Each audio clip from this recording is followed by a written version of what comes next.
আল্লাহ রাব্বুল আলামিন পবিত্র কুরআনুল কারীমের সূরাতুল কাহফের মধ্যে 9 এবং 10 নম্বর আয়াতে বলছেন, বা'দ আউযু বিল্লাহি মিনাশ শাইতানির রাজীম। আল্লাহ রাব্বুল আলামিন বলছেন, আম হাসিবতা আন্না আসহাবাল কাহফি ওয়ার রাকিম কানু মিন আয়াতিনা আজাবা। হে নবী মুহাম্মদ সাল্লাল্লাহু আলাইহি ওয়াসাল্লাম, আপনি কি মনে করেছেন যে আসহাবুল কাহফের ঘটনা ছিল একটা বিস্ময়কর ঘটনা? إذ أوى الفتية إلى الكهف فقالوا ربنا آتنا من لدنك رحمة وهيئ لنا من أمرنا رشدا। যখন গুহায় আশ্রয় নেয়া কিছু যুবক আল্লাহর কাছে দোয়া করেছিল। কি দোয়া করেছিল? রব্বানা, হে আমাদের প্রতিপালক, আতিনা মিন লাদুনকা রহমা, আমাদেরকে আপনার পক্ষ থেকে রহমত দান করুন। ওয়াহাইয়্ লানা মিন আমরিনা রশাদা, এবং আপনার পক্ষ থেকে আমাদের সমস্ত কাজগুলোকে আপনি গুছিয়ে দিন।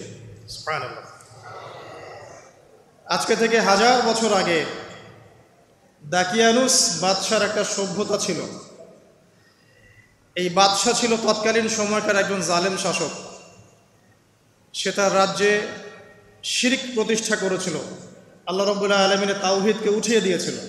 তৎকালীন সময়কার যে নবী আলাইহিস সালাম, তার সুন্নাহকে উঠিয়ে দিয়ে নিজের মন গড়া আদর্শ বাস্তবায়ন করেছিল দাকিয়ানুস বাদশাহ। তো সেই বাদশার অধীনে থাকা 8 জন বা 9 জন উচ্চ পদস্থ কর্মকর্তার সন্তানকে আল্লাহ পাক হেদায়েত দান করেন, এবং তারাই ইতিহাসে আসহাবুল কাহফ হিসেবে পরিচিত আছেন। এই 7 জন বা 9 জন যুবক উচ্চ পদস্থ কর্মকর্তার সন্তান ছিলেন। তারা তাওহীদকে চিনতে শিখলেন, আল্লাহ রাব্বুল আলামিনকে চিনতে শিখলেন, শিরকের সাথে তাওহীদের আপোষ করলেন না, সুন্নতের সাথে চলমান জাহিলিয়াতের আপোষ করলেন না। এর ফলশ্রুতিতে তাদের উপর নির্যাতন নেমে আসলো। রাজা তাদেরকে 3 দিন সময় দিলেন। 3 দিনের মধ্যে যদি তোমরা তোমাদের ধর্ম ত্যাগ না করেছ, তাহলে তোমাদেরকে মৃত্যুদণ্ড দেওয়া হবে। তো সেই 7 জন বা 9 জন যুবক ওই রাষ্ট্রের মধ্যে কোনো অরাজকতা সৃষ্টি করলো না, বরং তারা সাইলেন্টলি সেই রাষ্ট্র থেকে চলে গেল। সেই ফিতনাপূর্ণ জাহেলি পরিবেশ থেকে নিজেরা আস্তে করে সরে গেল, সেখানে কোনো রকম ফাসাদ সৃষ্টি করলো না। যাওয়ার সময় তারা একটা কুকুরকে সাথে নিয়েছিল, যেই কুকুর বছরের পর বছর তাদেরকে পাহারা দিয়েছে গুহার মধ্যে।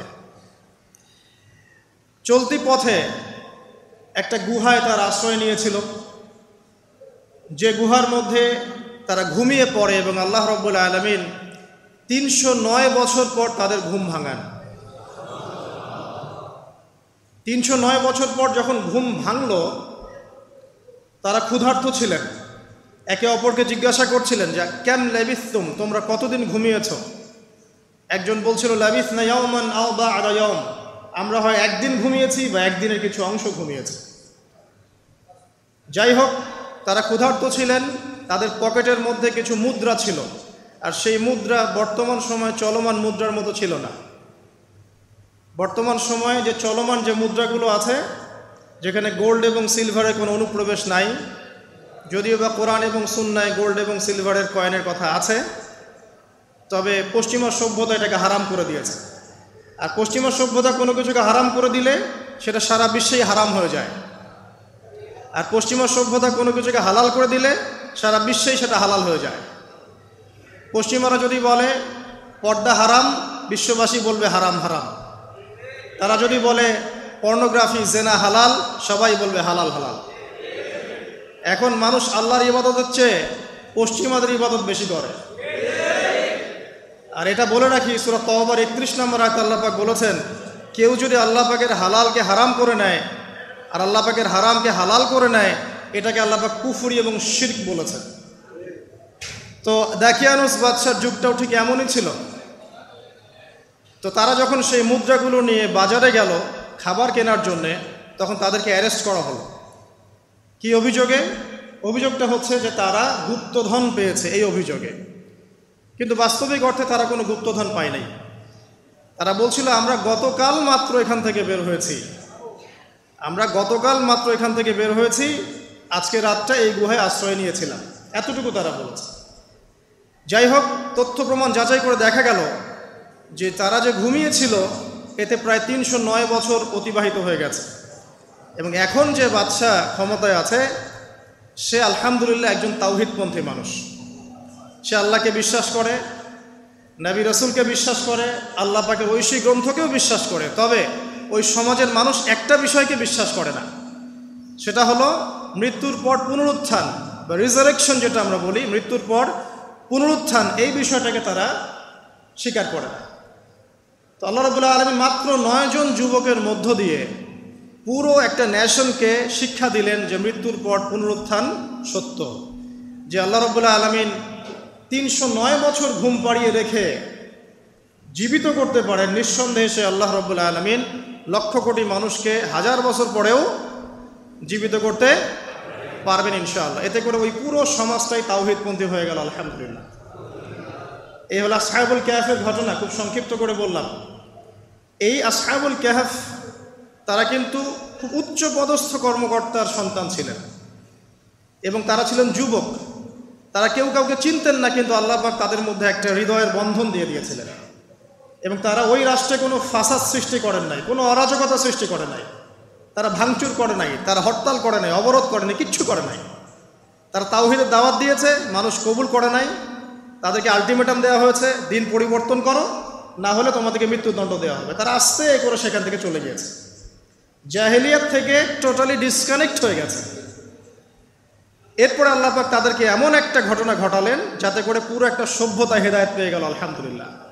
শুধু তাই নয়, এই ঘটনা কোরআনে থাকবে আর কোরআন কিয়ামত পর্যন্ত থাকবে ইনশাআল্লাহ। যত মানুষ কোরআন তেলাওয়াত করবে ইনশাআল্লাহ সবাই এই ঘটনার আলোকে হেদায়েত পাবে ইনশাআল্লাহ।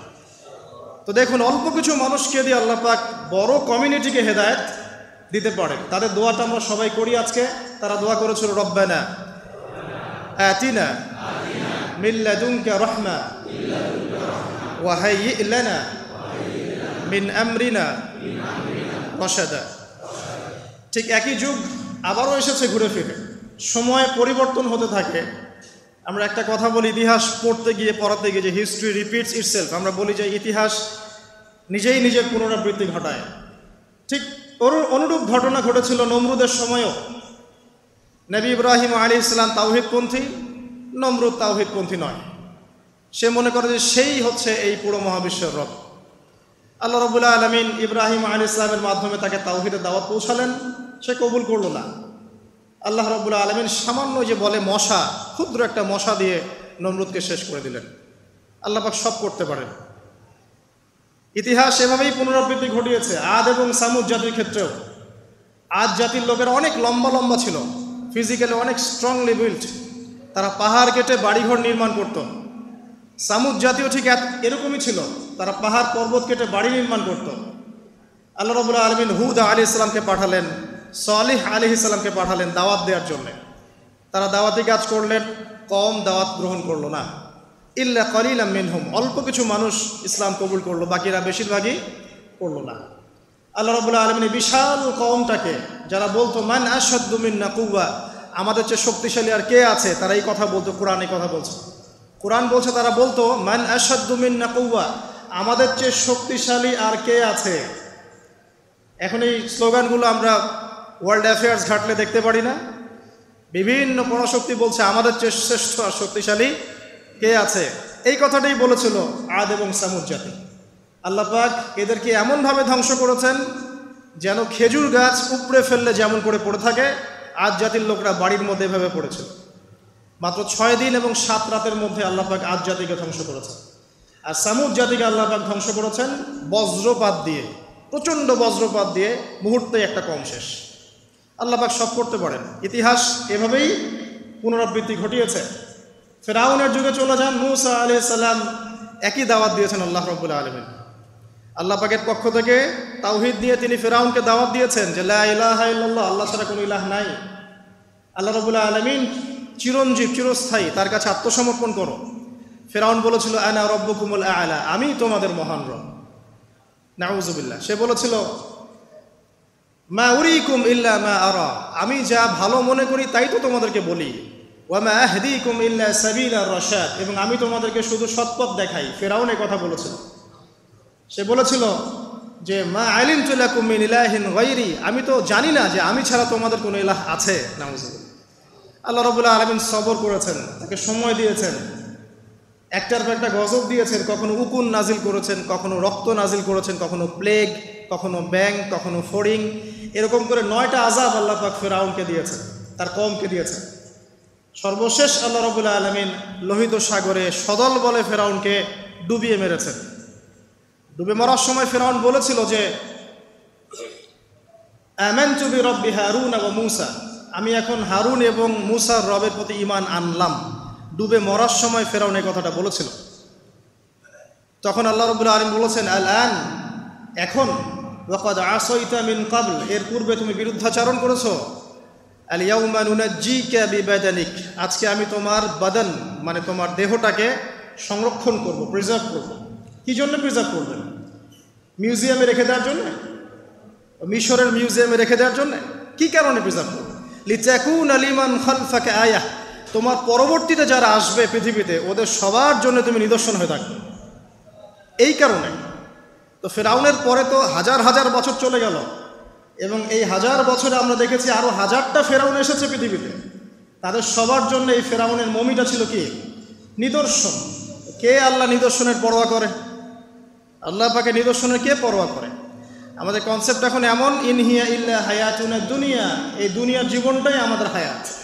নামুতু ওয়া নাহইয়া, আমরা এখানেই বাঁচি, এখানেই মরি। ওয়া মা নাহনু বিমাবউসিন, আর আমাদেরকে পুনরুত্থিত করা হবে না। কোনো মানুষ যদি পরকালীন কনসেপ্ট লালন করে চলে, সেই মানুষ কি বেনামাজি থাকতে পারে কিনা? সেই মানুষ কি যাকাত না দিয়ে থাকতে পারে কিনা? যে মানুষ পরকালে বিশ্বাস করে যে আল্লাহর সামনে আমাকে দাঁড়াতে হবে একা একাই, আমার ইমাম, আমার পীর, আমার অমুক, আমার তমুক নেতা নেত্রী কেউ আমার সাথে যাবে না, আমাকে একা আমার আল্লাহর সামনে দাঁড়িয়ে হিসাব দিতে হবে, এই কথা যে চিন্তা করে, সে কি নামাজ না পড়ে থাকতে পারে কিনা? সে কি যাকাত না দিয়ে থাকতে পারে কিনা? সে কি দুর্নীতি করতে পারে কিনা? মানুষকে ঠকাতে পারে কিনা? সে কি সুদ খেতে পারে বা ঘুষ খেতে পারে? সে কি জেনা করতে পারে? সে কি কাপড় খুলে দিয়ে উন্মুক্ত হয়ে ঘুরতে পারে কিনা? এখন তো উন্মুক্ত হওয়ার সংস্কৃতি চলছে নাকি? ইবলিস যখন আদম আলাইহিস সালাম এবং হাওয়া আলাইহিস সালাম তাদেরকে যখন জান্নাত থেকে বের করিয়ে দেয়, প্রলোভন দিয়েছিল, মিথ্যা প্রলোভন, যে হাল আদুল্লুকুম, হে আদম এবং হাওয়া, আমি কি তোমাদেরকে জানিয়ে দিব, আলা শাজারাতিল খুলদি ওয়া মুলকিন লা ইয়াবলা, হে আদম এবং হাওয়া, আমি কি তোমাদেরকে জানিয়ে দিব এমন একটা গাছের ব্যাপারে যেই গাছের ফল খেলে পরে তোমরা চিরস্থায়ী হয়ে যাবে এবং কোনোদিন মরবে না। এই যে চিরস্থায়িত্বের টোপ আর অমরত্বের টোপ, এই দুইটা টোপ দিয়ে আমাদের পিতামাতাকে ইবলিস জান্নাত থেকে বের করে দিয়েছে।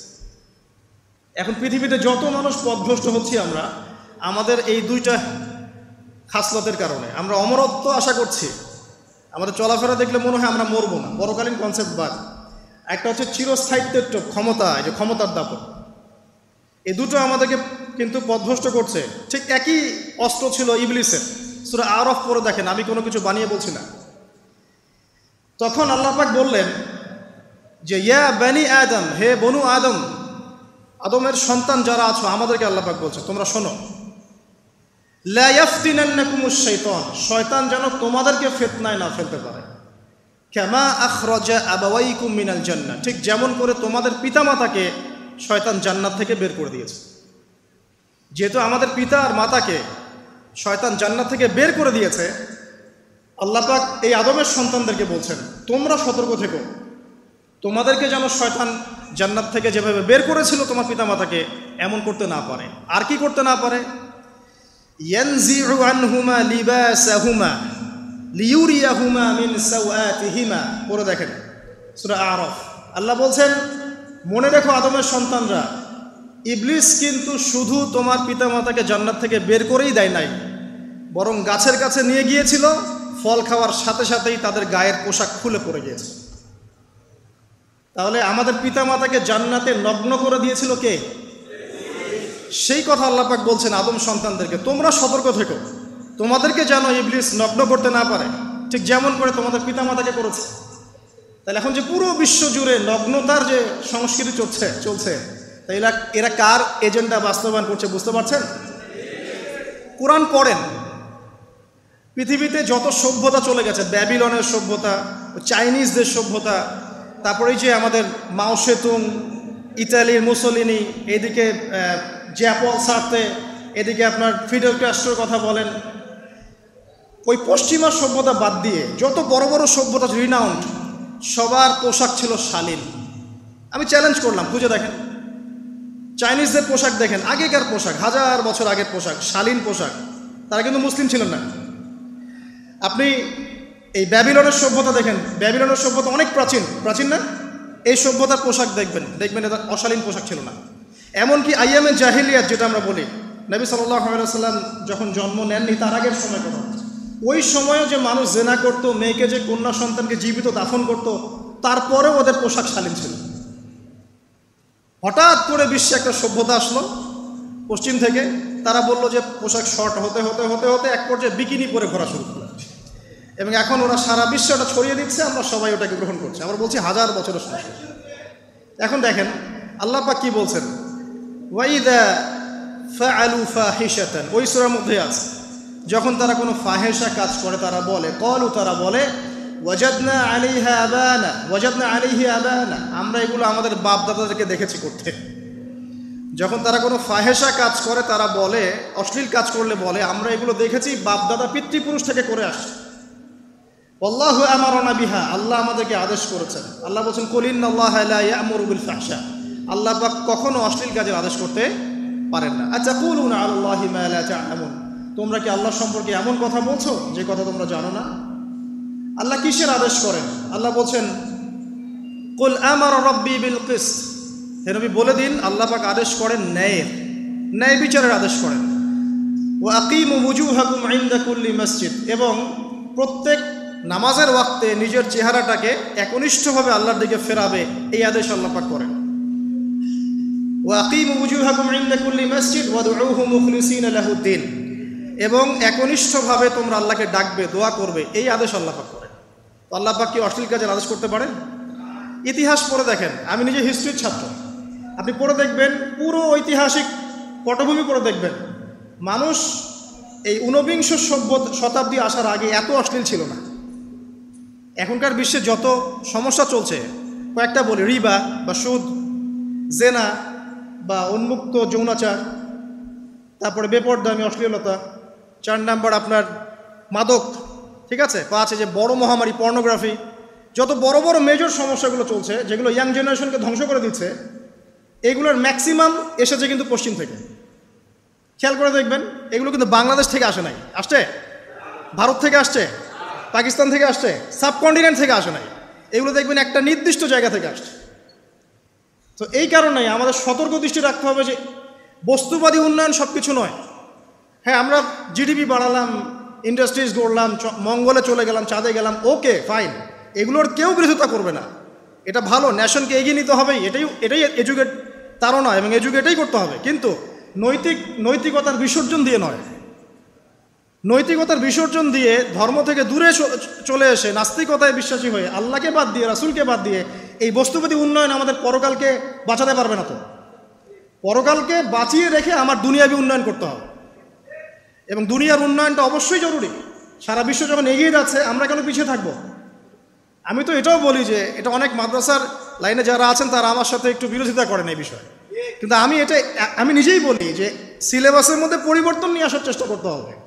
শুধুমাত্র এককেন্দ্রিক শিক্ষায় কেন শিক্ষিত হব? এই যুগে চলার জন্য যে উপকারী জ্ঞানগুলো দরকার সেগুলো শিখতে হবে আমাদেরকে। আমাদের আইসিটির জ্ঞানের দরকার আছে, আমাদের ইংরেজির জ্ঞানের দরকার আছে, ম্যাথামেটিক্স দরকার আছে, সায়েন্সের দরকার আছে, আমাদের তথ্য প্রযুক্তি জানতে হবে, অর্থনীতির জ্ঞানের দরকার আছে, পলিটিক্যাল সায়েন্সের দরকার আছে, জিওপলিটিক্স দরকার আছে। এগুলো বাদ দিয়ে শুধু যদি আমি মুখস্থ করে যাই, এই জ্ঞানটা আমার কী কাজে দেবে আমাকে বলে? এই কথাটা অনেকে নেগেটিভলি নেয়, কিন্তু আমি আসলে তাদের ব্যাপারে তাদের সাথে তর্ক করতে চাই না। আমি আমার কনসেপ্ট লালন করি, আমি এতটুকুই বলছি।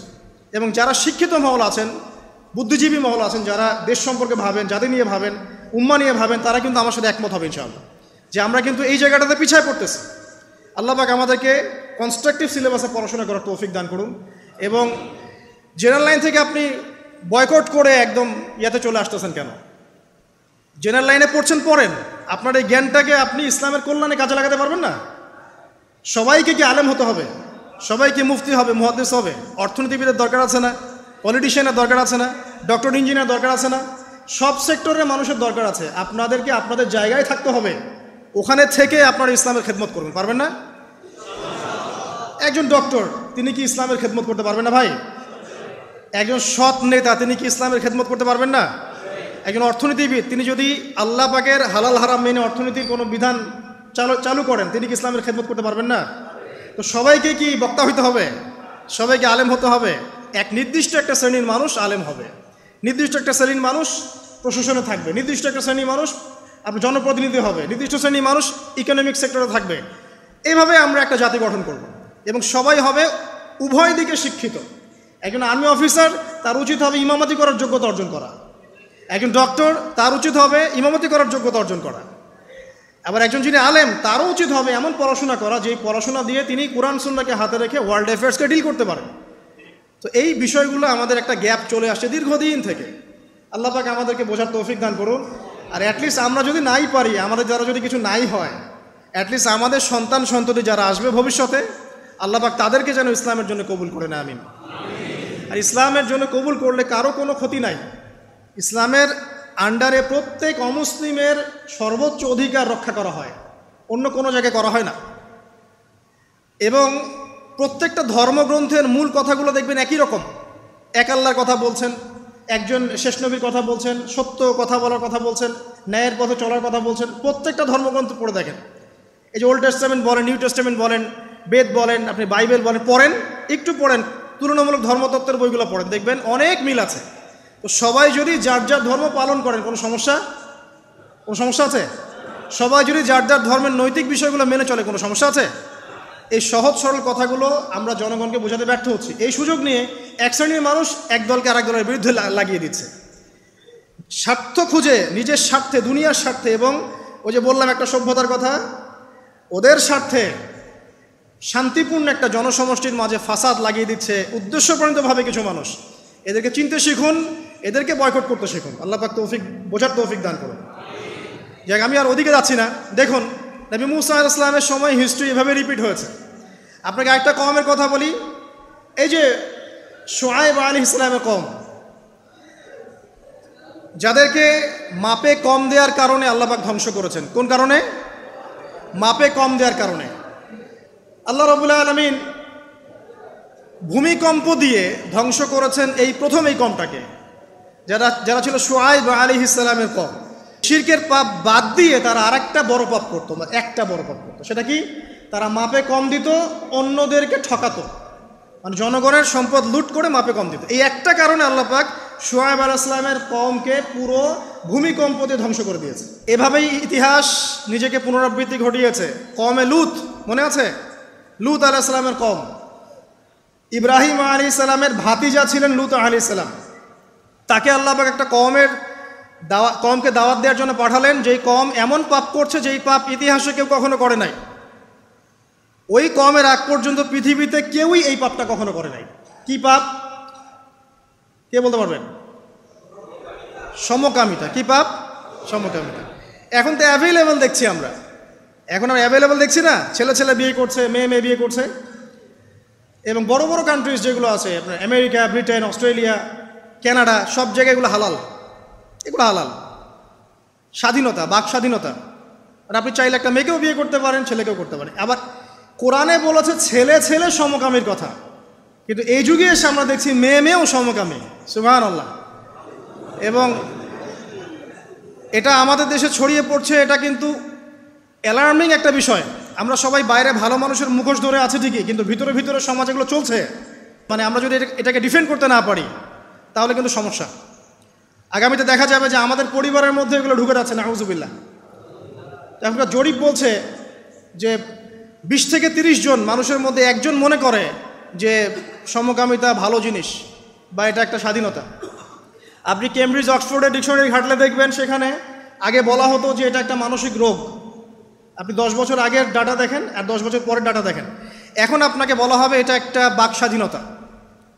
আগে বলা হতো মানসিক রোগ। তো এই কওম ছিল কওমে লুত। আল্লাহ পাক এদেরকে এমনভাবে ধ্বংস করেছেন যেভাবে পৃথিবীতে কোনো কওমকে আল্লাহ পাক ধ্বংস করেন নাই, কাউকে না। কিভাবে? আল্লাহ পাক দুইজন ফেরেশতা পাঠিয়েছিলেন, জিবরাইল আলাইহিস সালাম এবং মিকাইল আলাইহিস সালাম। তাদেরকে সুন্দর যুবকের আকৃতিতে পাঠিয়েছেন, সুন্দর সুন্দর যুবক। সুবহানাল্লাহ, এগুলো বলতে খারাপ লাগে যে এখন ছোট ছোট বালকদেরকেও দেখি বলাৎকার করা হচ্ছে না? নিউজগুলো পান না? আর আমরা এটা জঘন্য প্রতিবাদ করছি। আসলে কোনো কোনো ক্ষেত্রে দেখা যায় যে ইসলামী কিছু প্রতিষ্ঠানের মধ্যে এই রোগ ঢুকে গেছে। তো এটা কিভাবে হলো, আসলে কিভাবে হয়েছে আমি আপনাকে বলছি। দেখেন, আমি আপনাকে মূল জায়গাটাতে বলছি। এই যে মানসিক বিকৃতি, অসুস্থতাটা হয়েছে অনলি পর্নোগ্রাফির কারণে, অনলি পর্নোগ্রাফি। কারণ পর্নোগ্রাফি দেখতে দেখতে সবাই বাসায় এগুলো ইন্টারনেটে আপনার ফোনে সবাই যখন দেখতে অভ্যস্ত হয়ে গেছে, তখন ইন্টারনালি আমরা সবাই পশু হয়ে গেছে। এখন সামনে যেই থাকে, একটা ছোট বাচ্চা থাক, ছোট মেয়ে থাকে, 5 বছরের মেয়েকে দেখলাম রেপ করে ফেলছে। 5 বছরের মেয়ে, 5 বছরের মেয়ে রেপ হয়েছে কোথায়? বলতে চাচ্ছি না, কারণ এগুলো বললে তো নিজেদের দোষ প্রকাশ করা হয়। কিন্তু মানুষ ধর্ষকের কোনো ধর্ম নাই। সে হিন্দু, মুসলিম, নাকি বৌদ্ধ, খ্রিস্টান, না আলেম জালেম, এগুলো ধর্ম দেখার সময় নাই। আল্লাহ পাক বলেছেন তার রাসূলের মাধ্যমে ধর্ষণ হলেই প্রকাশ্যে মৃত্যুদণ্ড দিয়ে দিবে, যেই হোক, সে যেই হোক না, ওর কোনো ধর্ম নাই। সে একজন আলেম দাড়িওয়ালা মানুষও যদি হয়, তাকেও এই কাজ করতে হবে। তো চোরের কোনো ধর্ম আছে? ডাকাতের কোনো ধর্ম আছে? তো মিডিয়া আবার টেকনিক্যালি দেখবেন ওইটাকে হাইলাইট করবে বেশি, বিকজ এখানে একটা সুযোগ আছে ইসলামকে নমিনেট করার জন্য। কিন্তু সেম ঘটনা কিন্তু অনেক বড় বড় সেকুলার প্রতিষ্ঠানে ঘটেছে, ওগুলো কিন্তু আমরা হাইলাইট করতে দেখি না। এটা আমরা বুঝি ইন্টেনশনটা কি। তবে এখানে একটা বিষয় ক্লিয়ার করতে হবে যে পাপী যেই করুক তাকেই শাস্তির আওতায় আনতে হবে। আল্লাহ পাক তৌফিক এনায়েত করুন বোঝার। এখন এমন একটা সময় চলছে, বাচ্চারাও এগুলো থেকে নিরাপদ না। 5 বছরের মেয়ে, 7 বছরের মেয়ে, কয়দিন আগে দেখলাম যে 2 বছরের মেয়ে, নাউজুবিল্লাহ, তার সাথেও নাকি এরকম ঘটনা ঘটেছে, এবং উত্তরবঙ্গেরই ঘটনা এগুলা। আর এগুলো শহরের চেয়ে এখন গ্রামে বেশি হচ্ছে। কারণ কি জানেন? গ্রামে তো আগে মানুষ এই উন্মুক্ত পোশাক আশাক দেখতো না খুব বেশি। এখন যখন পর্ন চলে আসছে হাতে, বাসায় সব এগুলো দেখছে, তখন গ্রামে দেখবেন ধর্ষণ বাড়ছে না? এটা নিয়ে আমি আলাদা লেকচার দিয়েছি যে কতগুলো ধর্ষণ হয়েছে এই পর্যন্ত। এই বছরই লাস্ট এই বছরই দেখবেন রিপোর্টেড 1337টা রেপের ঘটনা ঘটেছে এই বাংলাদেশেই। অ্যালার্মিং বিষয়। আর আমেরিকাতে প্রতি 6 জনে একজন রেপ হয়, আর রেপের রাজধানী হচ্ছে সাউথ আফ্রিকা, ওখানে প্রতি 3 জনে একজন রেপ হয়। তো এগুলো কিভাবে হচ্ছে? Only because of pornography. এটা যদি এখনও বন্ধ করতে না পারা যায়, আগামী ভবিষ্যৎ খুব খারাপ হবে। যেখানে সেখানে মানুষ জেনা করবে, যাকে তাকে রেপ করবে, দেখে নিন। বিকজ এটা ভিতর থেকে মানুষকে পশু বানিয়ে দিচ্ছে। আমরা জানি এর পিছনে একটা বড় ইন্ডাস্ট্রি কাজ করে, যারা সারা বিশ্বে প্রায় $98 বিলিয়ন ব্যবসা করে পর্ন দিয়ে। শুধু আমেরিকায় ব্যবসা করে $12 বিলিয়ন সারা বিশ্বে। $12 বিলিয়ন বোঝেন? $1 বিলিয়ন কত কোটি বোঝেন? $100 কোটি। বিশাল একটা ইন্ডাস্ট্রি আছে, এর পিছনে টাকা কাজ করে, টাকা, অনলি টাকা। আর এখানে যা দেখানো হয় সবই ফেক, এগুলো কোনোটাই সত্য না। এটা শুধু একটা অভিনয়, আর কিচ্ছু না। তো এটা দিয়ে পুরো স্পেশালি মুসলিম যুবকদের ভিতরে এমন একটা পশুত্ব ঢুকে দেওয়া হয়েছে যে জেনা, ধর্ষণ, বেহায়াপনা এগুলো বাড়তেই আছে দিন দিন। এটা না কমানো গেলে এবং আইনের সুশাসন নিশ্চিত করা না গেলে ধর্ষণ কমবে না, জেনা কমবে না, ইফটিজিংও কমবে না, মেয়েদের অধিকারও আর আদায় করা সম্ভব হবে না। এটা আমার মত। বাকিটা আপনারা ভেবে দেখেন। আপনারা অনেক বিজ্ঞ মানুষ আছেন, ভেবে দেখেন কি করলে এগুলো কমবে। যদি না ভাবি, আল্লাহ পাক কি করবেন জানেন? একটা হাদিস বলি খালি। জাইনাব বিনতে জাহাশ রাদিয়াল্লাহু আনহা তিনি বলছেন, ইয়া রাসূলুল্লাহ সাল্লাল্লাহু আলাইহি ওয়াসাল্লাম, আনুহলিকু ওয়া ফিনা সালিহুন, আমাদের মধ্যে সৎ লোক থাকা অবস্থাতেও কি আমরা ধ্বংস হয়ে যাব? আমাদের মধ্যে সৎ যে অনেক ব্যক্তি আছে, তারা থাকলেও কি আমরা ধ্বংস হয়ে যাব? নবীজি বলছেন, নাম, হ্যাঁ, তোমরা ধ্বংস হবে। ইযা কাসরাতিল খাবাস, যখন নোংরামি, অশ্লীলতা, বেহায়াপনা বাড়তে থাকবে, আলেম জালেম সব ধ্বংস হয়ে যাবে। তা আমরা আমাদের স্বার্থেই কথাগুলো বলবো, কারণ আমরা যদি এগুলোকে প্রতিহত করতে না পারি, তাহলে আমাদের বাড়িতেও এই ফিতনা ঢুকে আসবে না? আসবে। দেখে নিয়েন।